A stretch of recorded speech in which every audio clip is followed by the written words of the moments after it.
Wohnen ist ein Menschenrecht. So sehen es viele Verfassungen. Und trotzdem sind immer mehr Menschen auf der Straße, leben als Obdachlose unter Brücken, in Zelten oder an anderen ungeeigneten Schlafplätzen. Was hat das mit einem Architekturmuseum zu tun? Wir als Architekturmuseum denken, dass Architektur auch Lösungen bieten kann, um Obdachlosen wieder den Weg zurück in die Gesellschaft zu ebnen. Zu diesem Zweck haben wir als Architekturmuseum der TU München mit Studierenden zusammen ein Seminar geführt und Untersuchungen angestellt, was Architektur leisten kann. Das Seminar wurde von Daniel Talesnik geführt und wir haben gemeinsam daraus eine Ausstellung gemacht. We have decided to start with the analysis of 8 cities around the world, cities that are not in Europe. These are cities where one can find extreme wealth and also extreme poverty. And by analyzing the situation of people experiencing homelessness, we think that we can understand several of the multiple crises that are centralized in this stark reality. Then we are doing this also to say to Europe, you should defend and make your welfare state more robust. In the second room of the exhibition, we look into 19 architectural case studies in several cities around the world, including Europe. We look into these projects for their design features, sometimes for their programmatic characteristics. Sometimes they are for single people, sometimes for families, sometimes for people with special needs. And by looking at so many case studies, we think that we can open the question of what can architecture do. In the last room of the exhibition, we look into 10 German cities. Cities of different sizes and different densities. Cities that bring the reality of homelessness here. We have commissioned 3 new films, one in Hong Kong, one in Sao Paulo, and one in Munich, that unfold the lives of people experiencing homelessness and also of some institutions that assist them. We want to welcome you to our exhibition.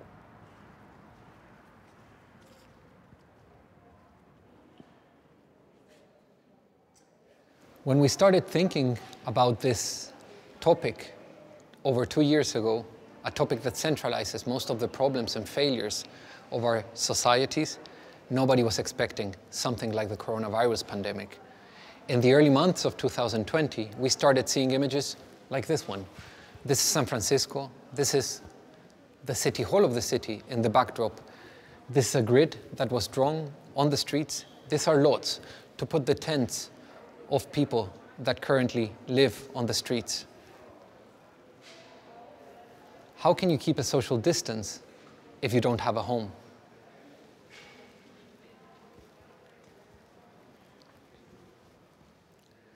The Litfaßsäule in the exhibition take a lot of weight in the sense that we communicate a lot of our research and information in them. The first one is outside the exhibition in the Winter Garden at the entrance of the museum. Then you have 9 throughout the exhibition, and there's 3 outside, one in front of Pavilion 333, one outside of NS Dokuzentrum, and a final one outside of the Church of St. Boniface. What we do with the Litfaßsäule is that they have the rubrics, which is the way that we develop the narrative of the exhibition. It's topics like terminology, land value, the real estate market, legalities of homelessness, so on and so forth. There is also a glossary that starts outside of the museum and that finishes in St. Boniface.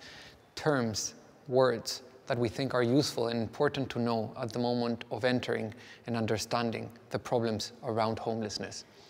In this room in particular, in the Litfaßsäule, you also find quantitative information about the cities that are on the walls. This is Los Angeles, for example. We have the population of people experiencing homelessness, but also the average price of rent, land value, so on and so forth. 8 cities: Sao Paulo, New York, Tokyo, Mumbai, Shanghai, San Francisco, and also Moscow. If we approach Moscow, there's an interesting example in the image on the wall. The bench that you see there in a bus stop with the subdivisions is what is called hostile or defensive architecture.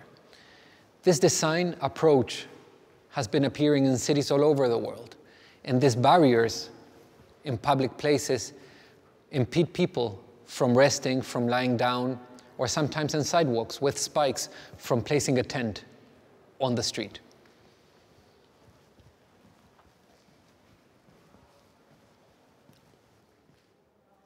Für uns stand am Anfang der Arbeit schon sehr stark die Frage im Vordergrund, wie sollte eine Architektur wirken zu einem doch nicht ganz so einfachen Thema wie der Obdachlosigkeit. Und wir stellten dann fest oder definierten für uns, dass sie auf jeden Fall großzügig wirken sollte. Sie sollte hell und freundlich sein, darf auch ein bisschen bunt sein, aber auf keinen Fall pompös oder verschwenderisch. So sollte und darf sie nicht wirken. Und wir fanden für uns heraus, dass es auch eine gute Idee oder dass wir auch auf jeden Fall Elemente aus dem Lebensraum der Obdachlosen mit in die Ausstellung aufnehmen möchten. Wie zum Beispiel jetzt hier auch die Litfaßsäule, 2 Papprohren, die aufeinander gestellt wurden. Die Linierung markiert einen Sockel und einen oberen Abschluss, aber die Litfaßsäule ist mehr als nur ein Symbol für den Straßenraum. Sie ist auch Kommunikationsmittel und zieht sich durch die gesamte Ausstellung. Ganz hinten im letzten Teil der Ausstellung dann die Bibliothek. Eine kleine Bibliothek, ellipsenförmig, geformt von einem orangefarbenen Vorhang. Ein Element, das sich sehr gut in das Ganze einfügt, aber auch nochmal eigenständig ist und dem Besucher auch nochmal Platz und Raum bietet, sich mit dem Thema weiter zu beschäftigen. Wir sehen hier die Bodenmarkierungen in Form von Betten. Auch das zieht sich durch die ganze Ausstellung, spiegelt sich dann auch immer wieder in der Grafik von der Catherine Gilmore wieder. Also die Betten haben eine Abmessung von 90 auf 200 Zentimeter. Der Zwischenraum zwischen 2 Betten beträgt auch 90 Zentimeter. Das ist die Situation beispielsweise in der Bayernkaserne. Also das ist auch eine Realität, die die obdachlosen Menschen trifft. 3,6 Quadratmeter mehr Raum haben sie dann nicht. Den Park oder Bäume markieren Baumkronen, die wir mit Stoffbahnen gestaltet haben. Bäume bieten Schutz und Unterschlupfstoffe. Wir kleiden uns mit Stoffen, also auch ein Schutzelement. Und somit passt es auch ganz gut in den zweiten Teil der Ausstellung, wo dann auch Architekturprojekte, Best-Practice-Beispiele vorgestellt werden. As we walk through this room, we encounter the 19 different housing projects that we've studied. On the top part, there is a list of quantitative data. Who's the architect, in which city, how much did it cost, who's the client, what type of building is it, who are the people that live in it, and what are the different parts of the program. Kerem, ich glaube, das ist ein ganz besonders wichtiges Projekt für unsere Ausstellung. Vinci Rast ist eine Unterkunft, in der nicht nur Obdachlose, sondern auch Studierende zusammen in Wohnungen wohnen.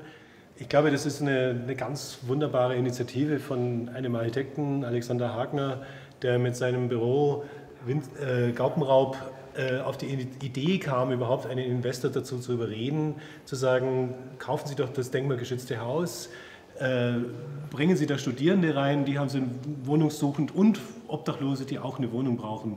So ein gemischtes Konzept hat es vorher, glaube ich, noch nie gegeben. Und ich denke, was noch spannender ist, Alexander Hagner hat dann auch noch dazu gebracht die Idee, dass man unten ein Café in Straßenverlauf reinbaut, dass Studierende sogar noch hier auch die Obdachlosen zusammen eine Einkünfte erzielen können. Es gibt, glaube ich, eine Fahrradwerkstatt und obendrauf auch noch ein Dachgeschoss, das man vermieten kann für besondere Events. Kerem, also wie kam es zu diesen Modellen und wie habt ihr das gemacht? So, in unserer Ausstellung zeigen wir 19 Modelle aus 5 verschiedenen Ländern. Da haben wir eine Auswahl getroffen, wo wir möglichst viele Diversität zeigen wollten. Nämlich, wir haben verschiedene Unterkunftsmodelle gezeigt, zum Beispiel Notunterkünfte oder Langzeitprojekte wie Vinci Rast, wo die Zeit unbefristet ist. Hier insbesondere geht es um Integration. Wir haben andere Projekte, wo es um Privatsphäre geht oder um möglichst viele Menschen eine Unterkunft zu bieten. Aber hier geht es in verschiedenen Ebenen von Integration. Eine ist schon, wie gesagt, Studenten und obdachlose Menschen leben zusammen und lernen voneinander. Es gibt die Integration von Generationen und es gibt die Integration zurück in die Gesellschaft. Die schaffen das durch das Restaurant oder diese mietbare Aufstockung auf dem Dachgeschoss. Dadurch, diese Randgruppenmenschen kommen in Kontakt mit der Gesellschaft und werden da zurück integriert. In this room, we don't only find the housing projects that we've studied, but we also find some projects that are in other cities, different from these ones, that open up the topic, like Seattle Public Library, like La Ferme d'Urel in Paris, which is a farm that also has housing. And we have a film by Matthew Ho, filmed in London in 2020, about a Kurdish refugee that has been living in the streets for 10 years, and how he uses and how he experiences certain public buildings in the city. There are 4 more projects that are from students, or at least architects that were students when they developed them. A sleeping Tory in Mumbai, an analysis of the shelter system in New York, a criticism of hostile architecture in München, and also the own project of Matthew Ho. Andres, do you remember that when we started planning the exhibition, we encountered this film conceived by Giovanna Borassi, the director of the Canadian Centre for Architecture, and filmed by Daniel Schwartz. It's called What It Takes to Make a Home.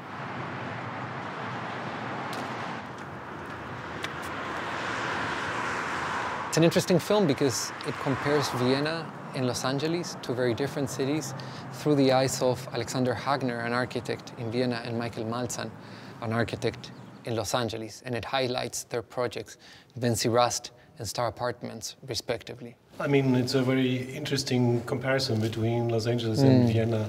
I think Los Angeles is, as everybody says, is the capital of homelessness in the US. Right. And I mean, Vienna is a quite different situation, but still, I think the Star Apartments, for me, I think it's one of these key projects in our exhibition, as it represents this long-term engagement of an architect like Michael Malzahn with this question of homelessness. At the same time, also working with NGOs, non-governmental organizations in the US is crucial for the solutions. They're different in size and in scale, but one is a refurbishment, Alexander Hagner's project in Vienna, and Michael Malzahn's is a new building. And Michael Malzahn makes the point that his design is like the design for any of the buildings that he seeks to do, and that by making buildings that are very visible in the city, if you will, from a design point of view, he's placing the topic in the city and opening a conversation as well. The question of what are the roles of architecture is partly explained in these housing projects, but not only, because in both this and the next room, we also have other types of buildings that participate in the unfolded, if you will, ecology of people experiencing homelessness in cities. We are leaving now room 2 and the architectural case studies, and we'll go into the third and last room of the exhibition to look into the research on German cities, which we did with the help of graduate students of the School of Architecture of the TU Munich. One of them is here, Ella Neumeier, and she will tell us a little bit about this part. Genau, also hier im letzten Raum beschäftigen wir uns mit 10 deutschen Städten. Einerseits Städte, die sehr bevölkerungsreich sind für deutsche Verhältnisse, einmal Berlin, Hamburg, München, aber auch kleinere Städte wie Essen, Leipzig, Frankfurt zum Beispiel. Das tun wir, um ein Spektrum abzubilden, wie Obdachlosigkeit in diesen Städten sich darstellt. Und wir haben das Ganze eingeteilt in Kategorien, und dann hat jeder Studierende, der das recherchiert hat, sich auch eine Besonderheit ausgesucht, die man hervorheben sollte, um die Stadt zu verstehen. Und das ist ein sehr individueller Prozess gewesen bei jedem Studierenden. Und genauso verhält es sich auch bei den rechts unten bei dem Plakat, was sich mit einer Case Study beschäftigt. Das kann entweder eine NGO sein oder ein Wohnungsprojekt oder eine Suppenküche, was auch immer. Irgendeine Art von Projekt, die sich gegen Obdachlosigkeit ausspricht und Obdachlosen hilft.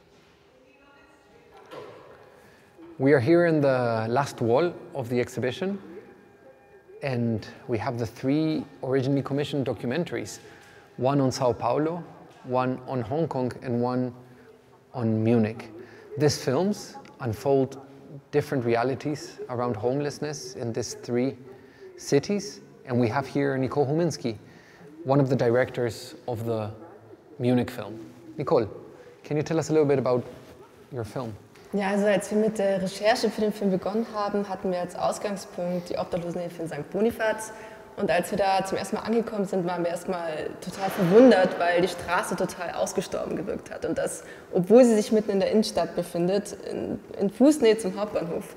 Und als dann die ersten Leute zur Essensausgabe kamen, waren es eben die Wohnungslosen, die der Straße Lebendigkeit gegeben haben. Denn auf der anderen Straßenseite ist eine Wohnsiedlung mit Luxuswohnungen und während der ganzen Zeit, als wir dort gedreht haben, haben wir nicht eine einzige Person gesehen, die dort wohnt. Und gleichzeitig ist auf der anderen Straßenseite auch der Aufenthalt nicht gestattet und das Verweilen wirklich verboten. Ja, diese Situation ist für uns zu einem Sinnbild für unseren Film geworden und gleichzeitig aber auch zu einer Gedankenfigur über die Stadt München, in der es um Repräsentation geht, um Vorurteile, aber auch um die Schere zwischen Arm und Reich, die auch hier in der Stadt immer größer wird. Ja, es geht eben um das Zusammenleben in der Gesellschaft, um öffentliche Räume, die zugänglich gemacht werden und einen Aufenthalt ermöglichen für jeden Menschen in der Gesellschaft. Thank you, Nicole, and thank you for the outstanding film you did. Thanks. To our left is the resource library of our exhibition, where we offer literature around the topic, and we're approaching the end.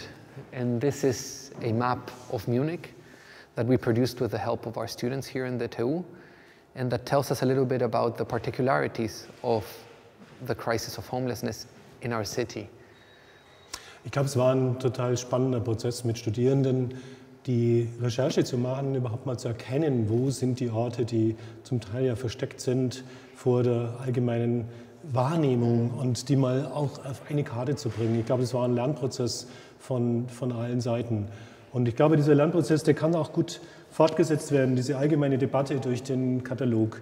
Wir haben hier Daniel Telesnik und ich als Herausgeber nochmal versucht, über die Ausstellung hinaus zusätzliche Themen, zusätzliche Essays, das noch zu vertiefen und hier noch was sozusagen in den öffentlichen Raum zu bringen an Diskussionsgrundlage, was hoffentlich die Diskussionen in der Politik, in der Gesellschaft weiter anregen kann.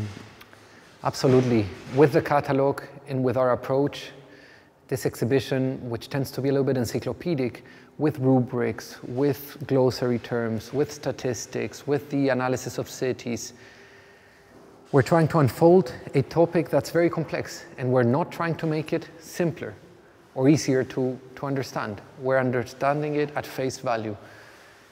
In a way, we're claiming it back also for architecture and calling to the fore professionals from our field, from the urban design disciplines, from urban planning, to take responsibility and to contribute and collaborate with other disciplines towards a better understanding of such a critical problem in our societies.